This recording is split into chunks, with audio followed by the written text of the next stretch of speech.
अस्सलाम वालेकुम व्यूअर्स, आप देख रहे हैं कस्टमर गाइड और आज आप लोगों को बताएंगे यूबीएल बैंक के लेटेस्ट प्रॉफिट रेट्स जो कि 1 जनवरी 2023 से 31 जनवरी 2023 तक के लिए हैं।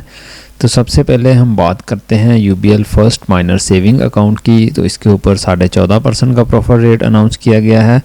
इसी तरह यूबीएल सेविंग अकाउंट और आसान सेविंग अकाउंट और तेज़ रफ्तार आसान रेमिटेंस सेविंग अकाउंट में भी 14.5% प्रॉफिट रेट अनाउंस किया गया है। जनवरी में यूबीएल ज़िंदगी अकाउंट के ऊपर 14.75% है। यूबीएल तेज़ रफ्तार प्रदेश कार्ड अकाउंट इसके ऊपर 14.50% और यूबीएल यूनिसोना अकाउंट के ऊपर 14.5% का प्रॉफिट। इसी तरह नेक्स्ट हम बात करते हैं यूबीएल रुपी यूनिसेवर अकाउंट, इसके ऊपर भी 14.5% प्रॉफिट है।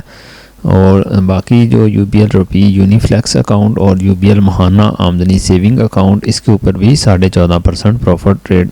तो ऑलमोस्ट जो यूबीएल बैंक का प्रॉफिट रेट है वो 14.5% है।